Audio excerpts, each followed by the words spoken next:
আসসালামু আলাইকুম ওরহমতুল্লাহ। খাজিদা রাদিয়াল্লাহু তাআলা আনহু এর মৃত্যুর পর হুজুর সাল্লাল্লাহু আলাইহি ওয়াসাল্লাম এর জীবনে এসেছিল নানারূপ দুঃখ কষ্ট। মুশরিকগণ সুযোগ পেয়ে তার উপর আরও ভীষণভাবে অত্যাচার শুরু করে দিয়েছিল। ঘরে বাইরে কোথাও কোনো শান্তি ছিল না। একদিকে খাজিদার বিচ্ছেদ বেদনা, অন্যদিকে বাইরের শত্রুদের প্রচণ্ড বিরোধিতায় তিনি একেবারে দিশেহারা হয়েছিল। কিশোরী ফাতেমা রাদিয়াল্লাহু তাআলা আনহা পিতার এই দুঃখ যাতনা তার কোমল মাতৃহৃদয় দিয়ে উপলব্ধি করেছিলেন। মায়ের মতোই স্নেহ মমতা আদর যত্ন দিয়ে পিতার মনোযাতনা মোচন করতে চেষ্টা করেছিলেন। কিশোরী বয়স থেকেই ফাতিমা রাদিয়াল্লাহু তাআলা আনহু নির্জনে বসে কি যেন চিন্তা করতেন। খাজিদা রাদিয়াল্লাহু তাআলা আনহু এর মৃত্যুর পর ফাতিমা রাদিয়াল্লাহু তাআলা আনহু শোকে দুঃখে ভেঙে পড়লেন। দিনরাত তিনি মায়ের শোকে কান্নায় বুক ভাসিয়ে দিতে লাগলেন। হুজুর সাল্লাল্লাহু আলাইহি ওয়াসাল্লাম কলিজার টুকরা ফাতিমা রাদিয়াল্লাহু তাআলা আনহু এর অবস্থা লক্ষ্য করে অধীর হয়ে উঠলেন। তার হৃদয়ে যেন একটি তীব্র করুণ বেদনা হু হু করে উঠল। তিনি কন্যাকে স্নেহমাখা কণ্ঠে জিজ্ঞেস করলেন, মা ফাতেমা, তুমি এমনভাবে কেন চোখের পানিতে বুক ভাসিয়ে ফেলো? তোমার কান্না আমি সইতে পারি না। তুমি কিসের জন্য এমন পেরেশান হয়ে পড়েছ? হযরত ফাতেমা রাদিয়াল্লাহু তাআলা আনহু করুণ কণ্ঠে বললেন, আব্বাজান, আম্মাজানের কথা মনে হলে আমার বুক ফেটে কান্না আসে। আমি কোনো কিছুতেই শান্তি পাই না। হুজুর সাল্লাল্লাহু আলাইহি ওয়াসাল্লাম বললেন, ফাতেমা, আমি জিবরাইল আলাইহিস সালাম এর নিকট তোমার আম্মার অবস্থার কথা জিজ্ঞেস করেছি। তিনি বলেছেন, বেহেশতে তোমার আম্মাজান মরিয়ম ও সারার সাথে আরামে আছেন। এই কথা শুনে ফাতিমা রাদিয়াল্লাহু তাআলা আনহু এর মুখে আনন্দের হাসি ফুটে উঠল। তিনি চোখের পানি মুছে আল্লাহ পাকের দরবারে শুকর আদায় করলেন। হুজুর সাল্লাল্লাহু আলাইহি ওয়াসাল্লাম ছিলেন আল্লাহ পাকের শিক্ষার শিক্ষিত, তাই তিনি তার স্নেহের কন্যাকে প্রতিটি কাজকর্মের মধ্য দিয়ে, কথাবার্তা ও চালচলনে, উপদেশ ও নসিহতের মাধ্যমে পরিপূর্ণ শিক্ষিত করে তুলেছিলেন। তিনি বলতেন, ফাতেমা, তুমি কখনোই মনে করিও না যে পয়গম্বর কন্যা বলে পরকালে তুমি রেহাই পেয়ে যাবে।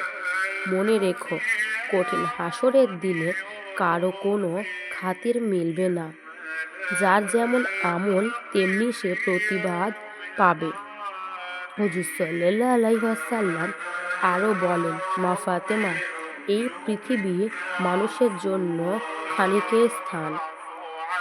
এখানে ধন উপার্জন থেকে নেক আমল উপার্জন করাই মানুষের একমাত্র লক্ষ্য হওয়া দরকার, যার সুফল অদানিয়ে অনন্তকাল ধরে পরকালের কাজে লাগবে।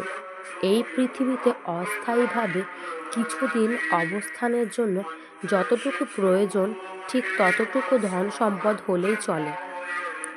ধন লাভের লালসায় যারা আসক্ত থাকে, ভোগ বিলাসে লিপ্ত হয়, তারা কখনোই আল্লাহর নিকট পছন্দনীয় হতে পারে না। ফাতেমা রাদিয়াল্লাহু তাআলা আনহু যৌবন রূপে গুণে বিকশিত হয়ে উঠলেন। তার বিয়ের প্রস্তাব অনেক দিন থেকেই আরবের বিভিন্ন সম্মানিত শ্রেষ্ঠ পাত্রদের তরফ থেকে হুজুর সাল্লাল্লাহু আলাইহি ওয়াসাল্লাম এর কাছে আসতে লাগল।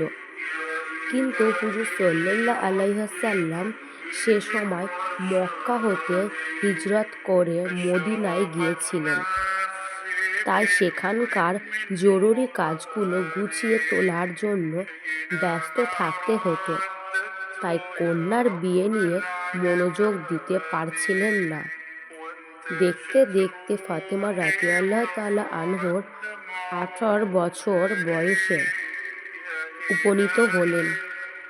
হযরত আলী রাদিয়াল্লাহু তাআলা আনহু তৎকালে আরবের শ্রেষ্ঠ আলেম ও বিজ্ঞ পণ্ডিত ছিলেন। শুধু শরীয়তের এলেমই নয়, মারিফাতের এলেম ও গভীর জ্ঞানের শ্রেষ্ঠ আসর লাভ করেছিলেন। এই জন্যই হুজুর সাল্লাল্লাহু আলাইহি ওয়াসাল্লাম বলেছিলেন, আমি হলাম এলেমের শহর আর আলী হলো ইহার দরজা।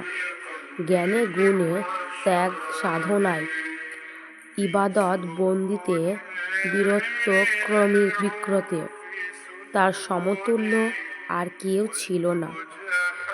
এই সব কারণে হুজুর সাল্লাল্লাহু আলাইহি ওয়াসাল্লাম তাকে অধিক ভালোবাসতেন। একদিন হুজুর সাল্লাল্লাহু আলাইহি ওয়াসাল্লাম তাকে বলেছিলেন, হে আলী, বেহেশতে তুমিও আমার সঙ্গে সর্বপ্রথম প্রবেশ করবে। কিন্তু তার সম্বল বলতে কিছুই ছিল না। তিনি হুজুর সাল্লাল্লাহু আলাইহি ওয়াসাল্লাম এর তত্ত্বাবধানে মানুষ হয়েছিলেন। একদিন হযরত আবু বকর রাদিয়াল্লাহু তাআলা আনহু এবং হযরত ওমর রাদিয়াল্লাহু তাআলা আনহু হযরত আলী রাদিয়াল্লাহু তাআলা আনহুকে বললেন, এই যাবৎ ফাতেমা রাদিয়াল্লাহু তাআলা আনহু এর জন্য বহু প্রস্তাব আসছিল, কিন্তু হুজুর সাল্লাল্লাহু আলাইহি ওয়াসাল্লাম এর কোনো প্রস্তাবই মন মতো হচ্ছে না। এবার আপনি হুজুর সাল্লাল্লাহু আলাইহি ওয়াসাল্লাম এর দরবারে বিয়ের প্রস্তাব করুন।